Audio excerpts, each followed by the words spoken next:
Lionel at School by Stephen Kransky. Keeping Secrets. It was back to school night for grades 1, 2, and 3. Lionel and his parents arrived a little late. Are you alright, Lionel? Asked Mother. You took a long time to tie your sneakers. I'm fine, said Lionel. But he wasn't, not really. His sister Louise had told him what happened when parents and teachers met. They trade secrets, she had explained. And then they know everything about you. Lionel had worried about this all day. What would his parents say to Mrs. Banks? Would they tell her how he snuck into their bed during thunderstorms? And what about Mrs. Banks tell his parents? Would she describe how he talked to the class fish? Lionel frowned. He wanted to keep his secrets a secret. Mrs. Banks was waiting outside the classroom. Hello, Lionel, she said. I'm glad you could come. And these must be your parents. Mrs. Banks shook their hands. Right this way, Lionel said quickly. I promise to show you everything. Lionel explained to his parents how his desk opened and shut. If you drop the top loudly, you get in trouble, he told them. Then he showed them a poem he had written. You should read it all, he said. Father picked up several sheets of paper. This must have taken you a long time, he said. Lionel nodded. When they were done, Lionel put the poem back in the desk. Very interesting, said Father. Especially the part about the robot snowman, said Mother. Now, let's go talk with Mrs. Banks. Not yet, said Lionel. First, we have to look at the picture I drew for the poem. The picture was on the wall. Lionel pointed out every single thing about it. Then he showed them the other pictures too. My favorite is Zephyrus, he said. It's called Aliens from the Wild Vegetable Planet. Terrific, said Mother. But we really should talk to. Lionel gasped. You haven't met the fish. He dragged them over to the fish tank. He introduced each fish and explained which ones swam around a lot and which ones blew big bubbles. Suddenly the bell rang. Uh-oh, said Lionel. We have to go. Already? Said Father. We didn't get to. Sorry, said Lionel. Mrs. Bank will need it to get home. He led his parents out the door. Thanks, Mrs. Banks, he shouted. We had a great time. Lionel smiled all the way to the car. He had kept his promise, and his secrets too. Moving. Lionel sat down to breakfast. First, he put a little cereal in his bowl. Then he added a splash of milk. If you ate faster, said Louise, you wouldn't have to worry about soggy cereal. Lionel ignored her. We're getting a new boy in our class today, he announced. His name is Ben. Where is he from? Asked the father. Lionel wasn't sure. He looked at the milk in the bowl. It reminded him of snow. I hope it's someplace far away, he said, like Alaska. Then he will have a lot of stories to tell about wrestling with the polar bears. Louise shook her head.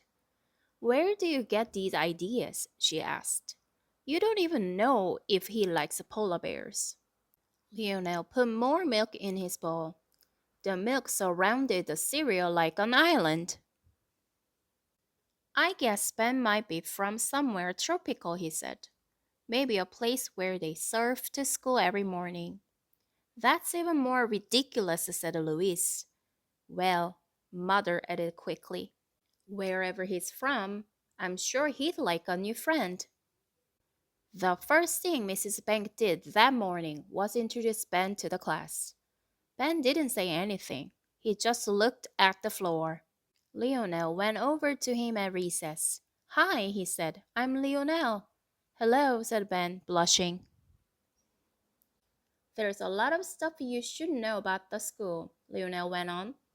like where the cold water fountain is and which school lunches you should never ever eat. Ben nodded. So tell me, said Lionel, what was it like where you used to live? Were there mountains of snow or palm trees and coconuts? Ben shook his head. Nothing like that, he said. I just moved from across town. Oh, Lionel was disappointed.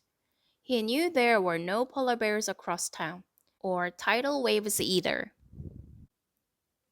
But even in the same town, said Ben, I feel like I've moved to another planet. I don't know any of the shortcuts or which dogs are friendly. That does make it different, agreed Lionel. Maybe how far you moved wasn't important. Maybe feeling at home in any new place was hard. Don't worry, Ben, he said, remembering what his mother had told him. Here at school, I'll be your trusty guide. But if you want to try any mystery meat and lunch, yes, asked Ben. You're on your own, said Lionel. The stranger. Lionel was walking down the hall. Louise was coming the other way.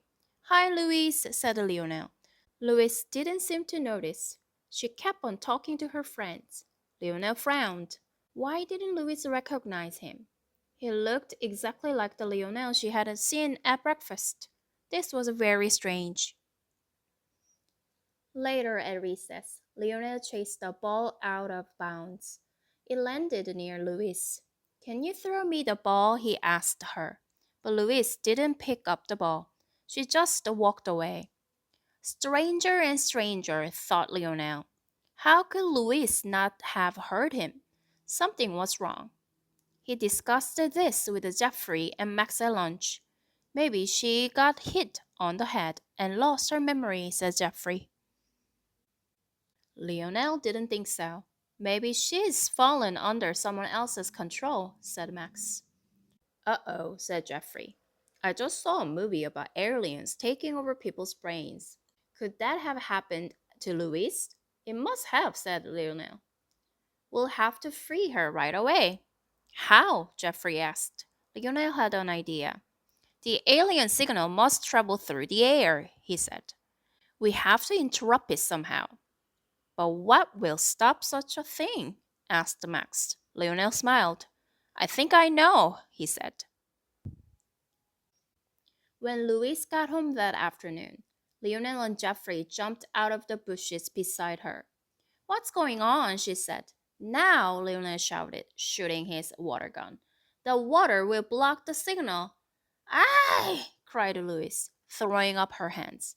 What are you doing, Lionel? It's working, cried Jeffrey. She recognized you. Keep shooting, said Lionel. We have to make sure. In just a few seconds, Louise was soaking wet. Lionel, Jeffrey, she shouted. I can't believe you did this. You don't have to thank us, said Lionel. We know you'd do the same thing for us. He explained to her about the aliens. And don't worry, he added. If it ever happens again, Lionel and Jeffrey pointed their water guns at her. We'll be ready, they said together. Passing the time. Lionel looked up from his desk at the clock on the wall. It was still 10 whole minutes till recess. He squirmed in his seat. Tick-tock, tick-tock, tick-tock.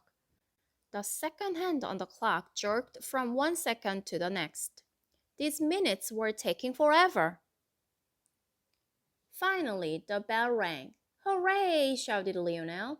He ran outside with everyone else. Lionel played tag first. He ran so fast that nobody could catch him. Then a bunch of kids started playing kickball. But when Lionel got his turn to kick, the bell rang again. Recess was over. Already? Said Lionel. How could that be? Recess always goes too fast, he thought, and gym too. But when he was sitting in class, time went much slower. And when I'm practicing my handwriting, thought Lionel, time goes slowest of all. If only class time passes quickly and recess passes slowly. Could he make this happen? Lionel thought about it for a while. He remembered that he moved fast at recess and slower in the classroom. Maybe if he made a switch and went slower at recess and faster in the classroom, he could change the way time worked. The next morning at school, Lionel tested out his idea. He fed the class fish really fast. Sprinkle, sprinkle, sprinkle. Oops, thought Lionel, looking at the flour floating on the water like a blanket. A little too much. He scooped the extra food back out, splashing a lot of water on the floor. Uh-oh, he muttered. As he was cleaning it up, he glanced at the clock. It was almost time to recess. His plan was working. When the recess bell rang, Lionel went outside. Suddenly, Geoffrey tagged him. You are it, Lionel, he cried. Then he dashed away. Lionel just walked after him. He didn't want to go faster because that would make time go faster too. Come on, Lionel, said Geoffrey. Don't be such a slowpoke. Lionel hesitated, but he stuck to his plan. Pretty soon, though, everyone was yelling at him. What's going on, slowpoke? Is there cement in your sneakers? Lionel frowned. Trying to make time pass quickly in class had not really been fun, and making time pass slowly at recess was not fun at all. Maybe, thought Lionel, time knew what it was doing. Here I come, he said. Lionel ran like the wind. With all the time he had wasted, there wasn't a minute to spare.